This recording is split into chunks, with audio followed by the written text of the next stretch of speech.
Well, hello everyone, and welcome back to the Football Overseas YouTube channel.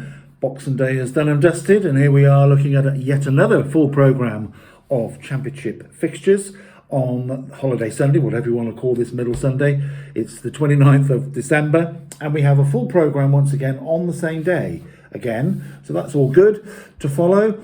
And we'll have a quick review of what happened on Boxing Day. There were some thrills and spills, as you would expect, some comebacks, some poor results, and everything really in the mix, as you would expect in the Championship.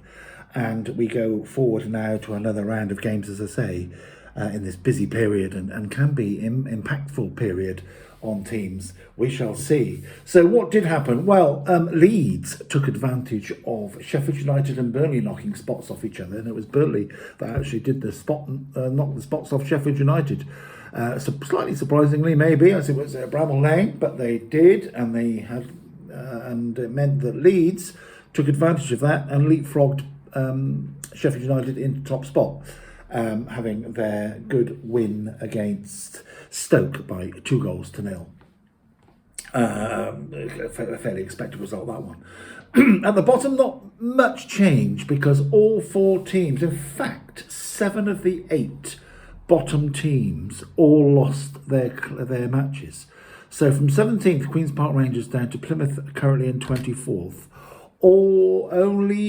The only points picked up by anybody in the bottom 8 were by Oxford, and that, after their poor run, was a slight surprise possibly, but it was a much needed win for Oxford, and they pulled off an excellent 3-2 result and against Cardiff. So Cardiff, and one of their sort of, and that's always good to do when you can start picking up points off the teams around you. It does get you, give you a chance. And Oxford arrested their recent slump, which saw the removal of Des Buckingham, unfortunately for him. So there we go. So Leeds top, Plymouth bottom, everybody else really scrapping it out in between those 2 points on the horizon, if you like. So we'll look at what's coming up now for the Sunday the 29th to entertain us over the weekend. No football on a Saturday always throws me anyway. Not a single match in England, I don't think, on the Saturday in the top 4 leagues anyway. So we shall see. So we have 3 12:30 kickoffs on Sunday, and the first of those listed is Norwich against Queen's Park Rangers. Now, Queen's Park Rangers slightly surprised me by going down 3-0 to Swansea. I mean, I built them up a little bit recently, and they'd had a real good run of results, but so that was a bit of a surprise. Not necessarily to lose to Swansea, but losing in the manner of 3-0, which was which was a bit of an eye opener, I think, for me. Having, as I say, they were just starting to establish themselves a little bit, and Norwich sort of edged out Millwall at home, so they'll be pleased to get the 3 points for them after 4 games without winning. So Norwich are back on track, and I think they'll stay on track. I think QPR probably is a good pick for Norwich to try and get back-to-back home wins, maybe. So I'm going to take them to do that, and it'll be Norwich City 2, Queen's Park Rangers 0 on Sunday. Then we have Preston against Sheffield Wednesday. Now, Sheffield Wednesday were the comeback kings on Boxing Day. And about the 3 kings, we had the comeback kings. And we had Sheffield Wednesday were 3-0 down to Middlesbrough. Now, once you go 3-0 down to Middlesbrough, there is usually no way back. So it surprises me. Although Middlesbrough have been leaking goals a little bit all season, really. Let in 31, but scored 41 to sort of balance all that out. So 72 goals in their matches. So they're high entertainment value, if nothing else, for us neutrals.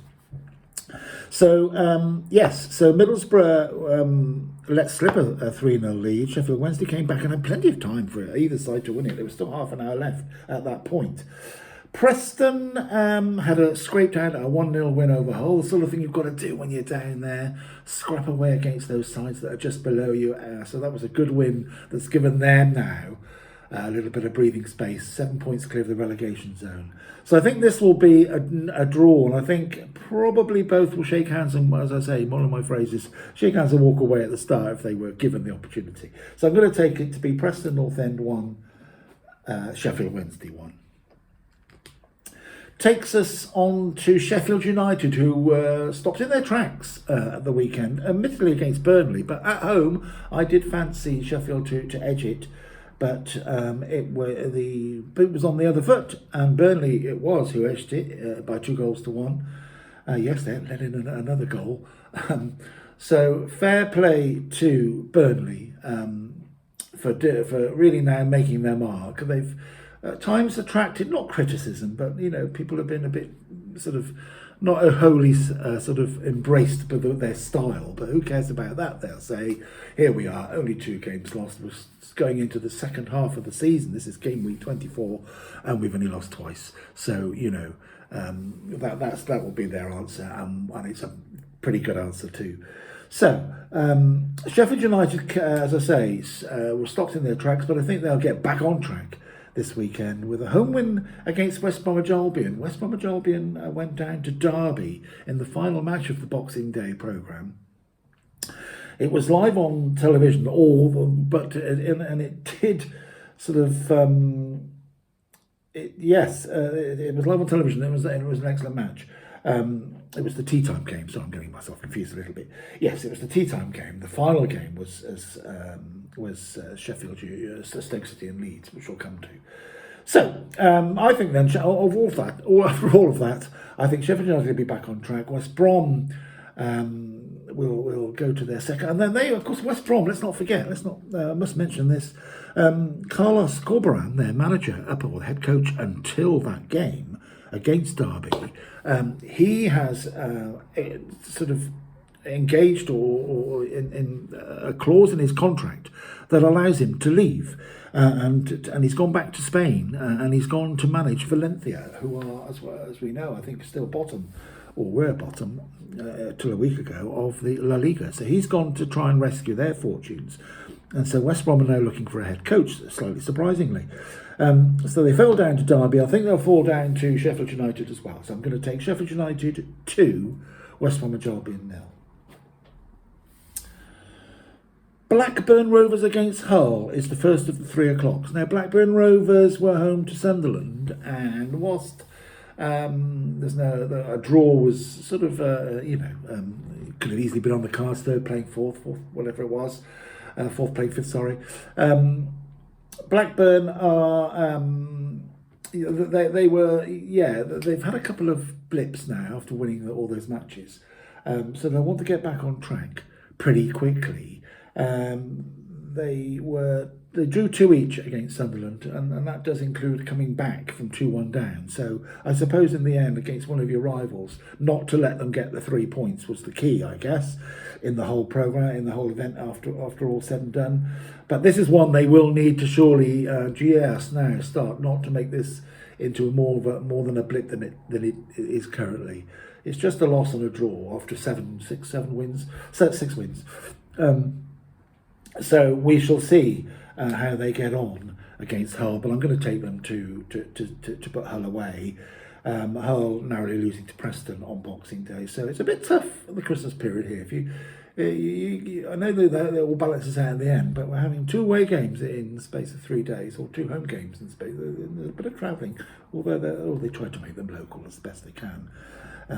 It's still, I think, tough to do 2 away on the bounce. I don't know why they couldn't split that around. Anyway, we are where we are. Blackburn, I think, will take this match, and it'll be Blackburn 3, Hull City 1.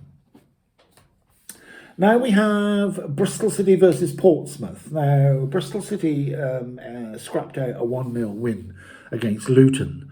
Luton have now lost 8 successive away matches, which I believe is a club record for them. And they haven't won since September, I think. That goes back to September, I guess, when this started. So Bristol City took advantage of that. Luton's low confidence away from home. And managed to they won an excellent goal by Scott Twine, by the way, into the corner of the net on the angle. Very, very well taken goal. Probably lit up a match that didn't deserve such a grand finish as that. And Portsmouth, we had a bit of a pantomime scene down at Portsmouth. At Watford against Portsmouth. Portsmouth went down to Watford by 2-1. It was all a bit of a feisty affair, especially in the second half. There was a penalty given to Watford that was all a bit, as I say, controversial, let's put it that way. Seemed to be outside the box, but the referee consulted linesman, no VAR, of course, and the penalty was given.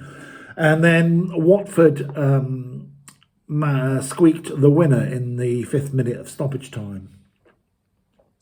And one of their players called Barr, B-W-A-H, Barr, he decided it was time to go and do a little bit of a pantomime turn in front of the Portsmouth fans and picked up a yellow card for inciting away fans after the final whistle. But even so, not a done thing really. Just get off the pitch and take the win. But it was his 2nd yellow card, so he received a red. So he will miss the next match. But Watford squeezed the win, which they're overriding all of the pantomime stuff at the end. They'll be happy. Well, players were chasing each other around the pitch and God knows what else, by the way. It's all part of that sketch. So we have Portsmouth going down to Watford, and Bristol City wanting to get some revenge from that awful 3-0 defeat that they suffered down at Fratton Park at the start of December. So there's a bit of, you would like to think, fire in their belly to avenge that. We shall see, the chance of back-to-back home wins, or back-to-back wins, to take them, just a little bit further up the league. But they are, as I say, being a fan, as you know, they're just wallowing a little bit a bit lost at the moment in that mid-table. So I think it'll be a draw, though. I think Portsmouth they've played much better, apart from the Derby fiasco aside recently. They have played a lot better. They've had some good results against good sides. So I'm going to take Bristol City 1, Portsmouth 1 to be the outcome on Sunday. Takes us on to Coventry against Millwall. So we had Coventry against Plymouth on Boxing Day, which was obviously focused a little bit on the two coaches. Frank Lampard and Wayne Rooney. And honestly, Frank Lampard came out on top, as most teams have when they played Plymouth at home. If you look at their away scores, you'd think, are they playing football or tennis? Really, it's 0-4, 0-5, 1-6, all sorts of scores that in a very compact space of time. Here we are now. They've only played sort of 10 matches away, and half a dozen of them have been really heavy defeats. So, and it didn't change on Boxing Day, unfortunately. So Plymouth went down 4-0. 4-0 down at half-time. A killer for the fans that have made that journey. There's no way back. We've all been there as fans, I'm sure. And it's a horrible feeling when you've made the effort. So Coventry will be racking up again. And they'll be playing Millwall. Now, Millwall are having a little bit of a dodgy run now. We know Neil Harris has left them. They've only had the 1 win in the last 6, 4 losses in the last 5. After that perky middle of the sort of autumn time when they really did look as if they were going to make a bit of an impact, maybe. But they're still sitting in halfway house in 13th place. But I think they'll go down to Coventry. I think Coventry's home form is pretty good, whatever going on. And I think they'll take the match by 2-1. Coventry 2, Millwall 1. Then we have Oxford against Plymouth, who we're just talking about. And Oxford, as I said at the start of the clip, were the only winners in the bottom 8. So they had a very pleasant Boxing Day, Christmas come Boxing Day. And they've got another real chance here to get another home win against Plymouth. Just been talking about Plymouth's woeful away record. I don't think you can turn that around just at the flick of a switch, And I think Oxford will see a chance, smell a bit of Plymouth blood maybe, metaphorically speaking, of course. So I think Oxford will take this match. It'll be a comfortable win, possibly by 3-1, to give them a real kickstart to the new year as we go into 2025. So Oxford 3, Plymouth 1. Then we go to Stoke. Now, Stoke are the one side that are really in trouble, aside from Plymouth, going in streaks of not winning and stuff. They have lost 5 out of 6, and they're just suddenly stalled completely now. Losing at home to Leeds is no disgrace, and it was in the fog, really. I watched a bit of it on Boxing Night. The fog was coming down, and I think Stoke fans were doing a fog dance instead of a rain dance. They wanted that as their only hope, possibly. But Leeds did a professional, did a top of the table job on them, and went top of the table as the outcome. So Stoke are up against it, and they're now up against it against another of the top 6, and that is Sunderland.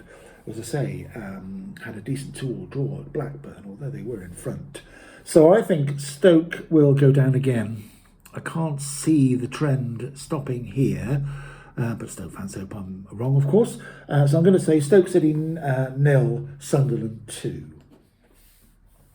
So that leaves 4 games left. The first of those is Swansea against Luton. So Luton now with those 8 consecutive away defeats take on Swansea. Swansea had a very good 3-0, competent 3-0 win against Queen's Park Rangers. And Luton, as we know, went down to Bristol City. And I think Luton will halt the run. They have to do something soon away from Kenilworth Road. And you never know, as I've said all season, what Swansea are going to do next. So I think there'll be a few goals around, but I think they'll be shared. So I'm going to take Swansea and Luton to see out a 2-2 draw. Swansea 2, Luton 2. Now we go to Watford, Vicarage Road, where it all happened, as I say, in the second half, and particularly at the final whistle against Portsmouth. But I think we'll draw a veil over that pretty quickly. Other than to say Watford cemented their place in the top 6 with that win. And their home record is just almost second to none in the division, second to Leeds, I believe. So Cardiff, who are struggling badly now, 4 losses, 2 draws in the last 6. So it will be, I believe, a comfortable win for Watford. They don't concede many at home. And if you do not do that, you've always got a great chance of winning. And I think they'll win by a couple of goals. So I'm going to take Watford to beat Cardiff by 2-0. Then we have the 2 sort of evening games, early evening and late evening. The early evening game is Derby County against Leeds, so one to look out for sure. Derby had a fantastic attendance against, even though it was on television, they still sold out over 31,000 at Derby in their 2-1 win over West Brom. And after the misfortune against Luton the previous weekend, which was absolutely incredible, those 2 deflected goals late on, they did well to recover and show that they are a real force in this division, and having to beat West Brom, which is no mean feat at all, only the West Brom's 4th defeat of the season. So Derby, well, I think they will just find it a tad more difficult against Leeds. Leeds are, as I say, putting down their marker. They're top of the table now. They'll want to be top of the table going into the new year. So the only way they can guarantee that is to go and win down at Derby, and I think they will. Derby, although do rely on their home form, they've got 27 points, but 20 of them, have come at home. So they'll be looking to add to that tally. But I think Leeds will take it. I'm going to take Derby County 1, Leeds United 3. And last but certainly not least, 2 more of the heavyweights. They seem to be playing each other this weekend up there. It's Middlesbrough, who I said, the incredible 3-3 draw, having been 3-0 up. So I don't know what the atmosphere was like in the dressing room after that one on the Middlesbrough side. But anyway, they did let a 3-0 lead slip. They are susceptible to letting a few in, as we said. And now they take on Burnley. The rock-solid Burnley defence racks up at Middlesbrough. Burnley will be in really high spirits after a fantastic win at Sheffield United. Really good win. Thoroughly good performance. And it's really put them in the bracket now of absolute contender. Well, we knew that anyway, but you know there was always been some question marks about their real longevity at this, the way they go about it. But my goodness me, that was a great win, and I think that Middlesbrough will be a test. Well, obviously a test for them, and they've been a test for everybody near enough at home this season. So I'm going to say it's going to be Middlesbrough and Burnley to take a draw here. Middlesbrough probably would have been disappointed with that. To 2 draw home draws if it does pan out that way, but there we go. I'm going to say Middlesbrough 1, Burnley 1. So there we have it. The final fixtures of 2024 has been, as usual, an incredible year for the Championship fixtures, for the Championship teams, fans and followers alike. I will be back again before the New Year bells strike with a preview and a quick review of some of these games, but then a quick preview as well of the New Year's Day fixtures. Yes, they're coming around. Think of us, another full programme to look forward to next Wednesday. on the 1st of January. But for now, that's it. That's where we leave it. So that's the predictions for the holiday Sunday, the 29th of December. Continue to have a great weekend and enjoy the holiday break. Thank you for listening, and don't forget to like and subscribe to the Football Overseas channel. As always, take care, and I'll see you soon.